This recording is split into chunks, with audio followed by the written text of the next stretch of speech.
Hey everybody, this is Cromar with TGN. I'm here today to bring you some more Rift coverage from Beta 6.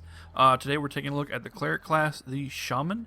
Here I have Shaman, Sentinel, Warden, and I want to go over this class for you and show you how it works. So, let me start off. Buffing up. I'm going to pull this guy. I have a ranged ability to pull with. Okay, he is also ranged, so I'm going to shoot him with something as I close the gap. Then once I get in close, I'm going to start in with my melee attacks. At the moment I'm fighting with a staff, but you can also use a two-handed mace. So that one went pretty smoothly. Go, same thing. Pull with a ranged ability. Also, got a ranged enemy there, so I'm going to close the gap here.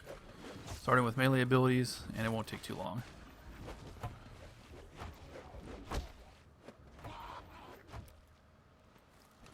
There you go. So it's pretty efficient, especially at this level. Notice I'm just not taking hardly any damage. This glacial shield here, this glacial armor is protecting me against damage. So I'm just going to run up and pull this guy without even bothering with the ranged. This guy had his own glacial armor I had to break through. It's interesting. So this guy's always taking much longer to kill.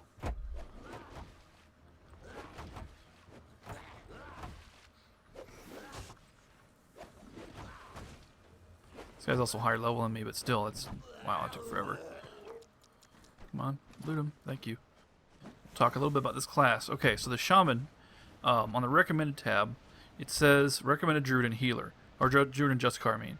And the reason is that the Druid is also an offensive melee class. You can see, like, it's melee attacks, you know, stuff like that. And Justicar is actually a melee tank, which is cool. It's very unique. Cleric tank. This has some pretty nice ones, like you deal an extra 10% damage in your melee abilities when you have a mace or a hammer equipped. You know, very nice.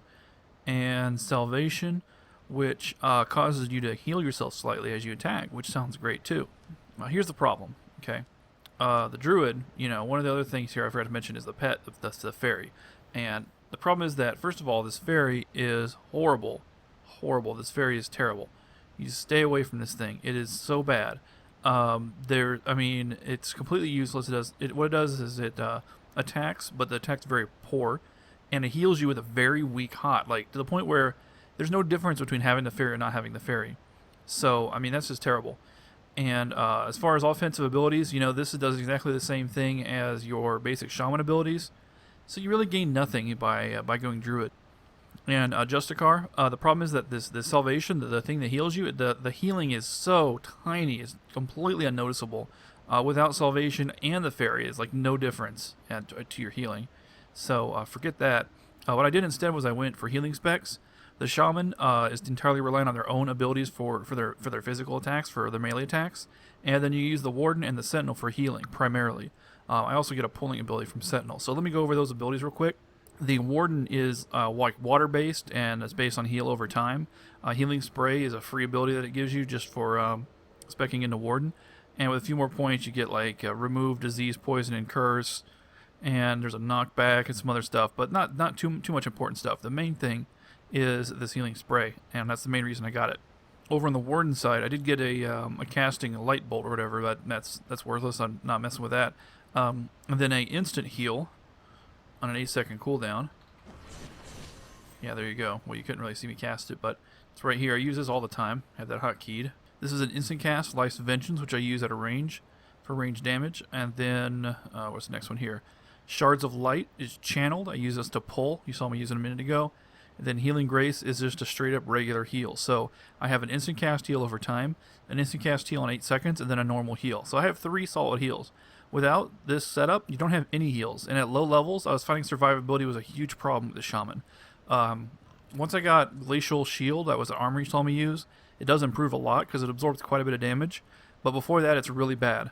And even after that, it's not that great without having Sentinel Warden. So if you're planning on leveling a Cleric and you plan on going Shaman, definitely get Sentinel Warden. Highly recommended. Now, for attack abilities, you saw me cycling through a few melee abilities. I'll go over them very quickly here. A lot of this stuff you get in here is junk. Actually, before I get to attacks, let me show you this one. This is another heal that can only be used after being critically hit, which is kind of weird, but I do use it because it doesn't trigger a global cooldown and it doesn't cost much mana, so whenever it does come up, I just hit it. Also, the Shaman has some self buffs. Vengeance abilities.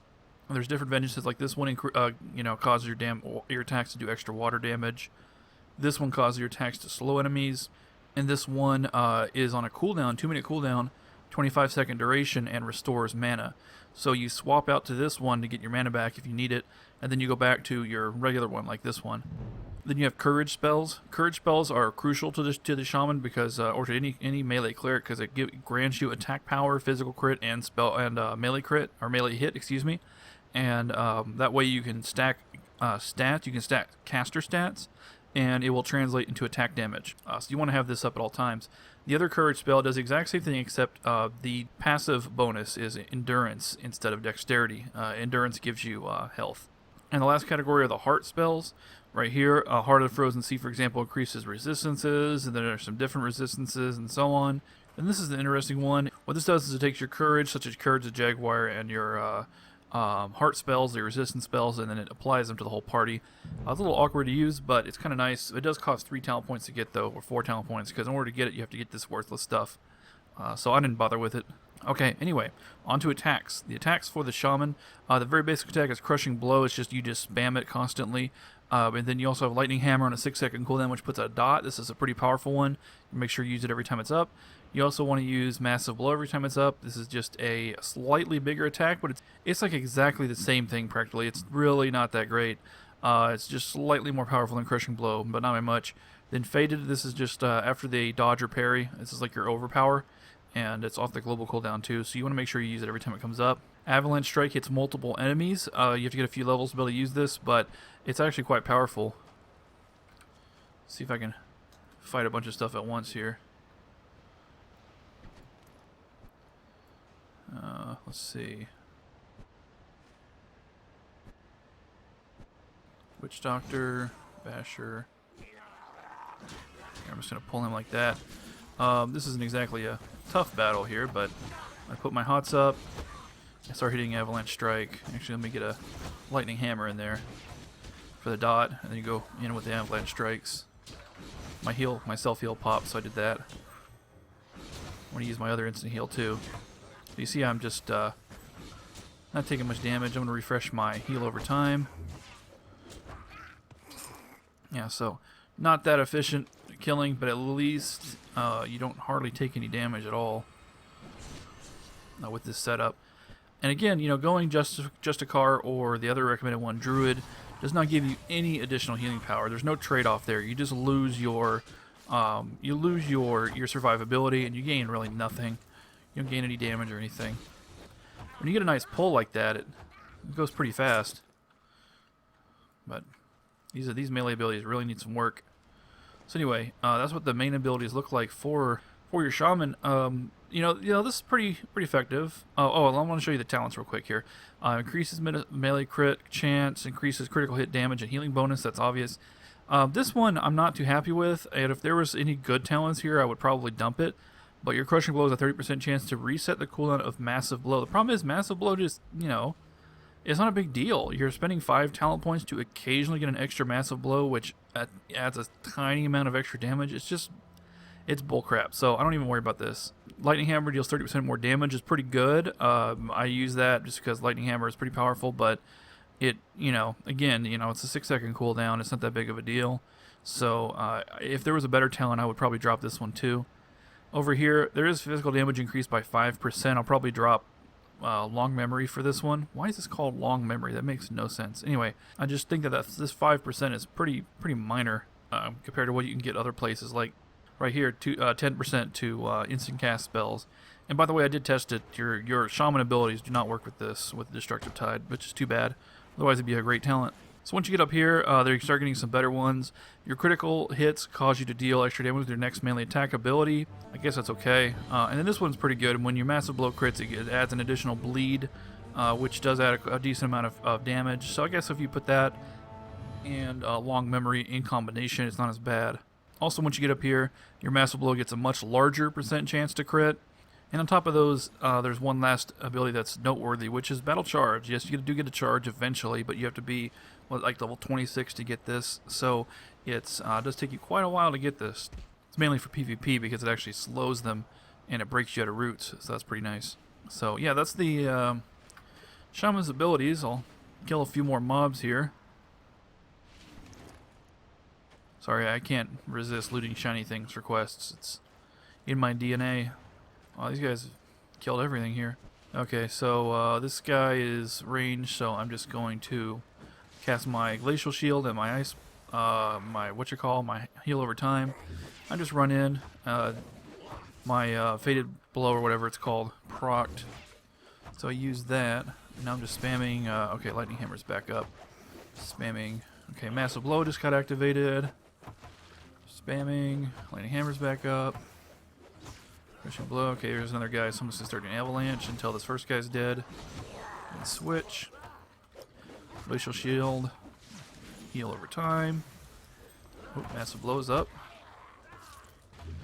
Fated. Crushing. Lightning Hammer. Crushing. Oh, Massive Blow is up again. There we go. Yeah, that's all there is to it. So, as you see, a very slow going class, not that efficient. Great survivability with this combination. Doesn't really take damage. All I can kill, I've killed like 5 enemies at once and stuff like that, just by constantly healing myself. It just took, all freaking year. So, I don't know if I'd recommend this class for leveling. I think the Inquisitor is way better for leveling. It just, even though the Inquisitor has poor survivability, fairly poor. If you're careful, it's very effective. It definitely kills things a lot faster. Oh, hello.